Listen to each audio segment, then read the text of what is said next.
Manajemen risiko dapat didefinisikan sebagai suatu metodologis dan sistematik dalam identifikasi, kuantifikasi, menentukan sikap, menetapkan solusi, serta melakukan monitor dan pelaporan risiko yang berlangsung pada setiap aktivitas atau proses.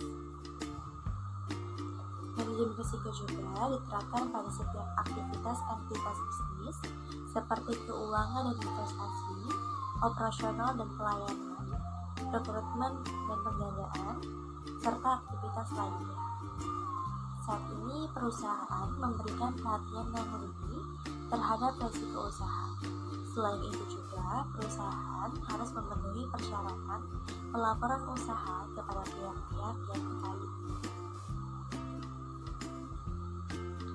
Hal tersebut dapat membantu perusahaan dalam mengevaluasi risiko kerugian yang dihadapi dan melakukan tindakan yang dapat meminimalkan risiko serta meningkatkan profitabilitas perusahaan tersebut.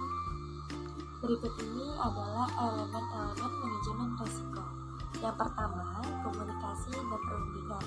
Keterlibatan anggota yang lain atau setidaknya melihat sesuatu dari sudut pandang yang berbeda merupakan unsur yang penting dan krusial dari sebuah pendekatan manajemen risiko. Yang kedua, penentuan konteks. Fokus dari tahap ini adalah memahami latar belakang organisasi beserta risikonya, membatasi ruang lingkup dari aktivitas manajemen risiko, dan mengembangkan kerangka kerja yang harus diikuti.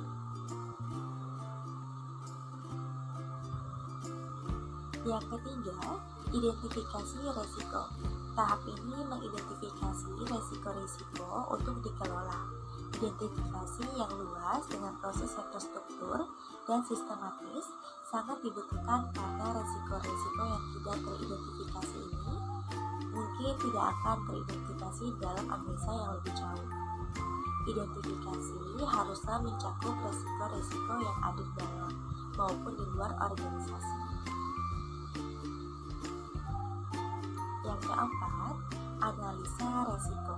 Analisa risiko adalah mengenal pengembangan sebuah pemahaman tentang risiko. Proses ini menghasilkan masukan untuk memutuskan apakah risiko tersebut perlu ditangani atau tidak, dan juga untuk memutuskan strategi yang tepat dan efektif. Yang kelima, evaluasi risiko. Tujuan dari evaluasi risiko ini adalah untuk membuat keputusan-keputusan berdasarkan hasil dari analisa risiko mengenai risiko-risiko yang mana yang harus ditangani serta prioritas penanganannya. Yang keenam, penanganan risiko. Penanganan risiko ini melibatkan pemilihan cara-cara untuk penanganan risiko, memperkirakan cara-cara tersebut beserta persiapan serta rencana penerapannya. Yang ketujuh, pengawasan dan peninjauan. Peninjauan yang berkelanjutan penting untuk memastikan bahwa perencanaan manajemen tetap relevan. Yang kedelapan, dokumentasi proses manajemen risiko. Masing-masing tahap proses manajemen risiko harus didokumentasikan secara layak. Asumsi, metode, sumber-sumber data, analisa-analisa, hasil-hasil, dan alasan-alasan pengambilan keputusan harus didokumentasikan.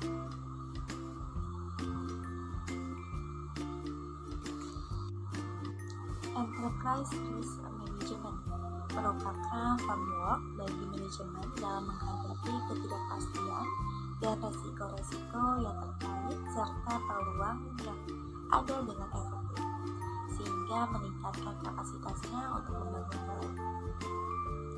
Penerapan ERM memungkinkan perusahaan untuk lebih menginformasikan profil risiko mereka dan juga berfungsi sebagai sinyal komitmen mereka terhadap manajemen risiko. Seiring dengan meningkatnya keterbukaan manajemen risiko, sehingga RM kemungkinan untuk mengurangi biaya pengawasan dan modal eksternal.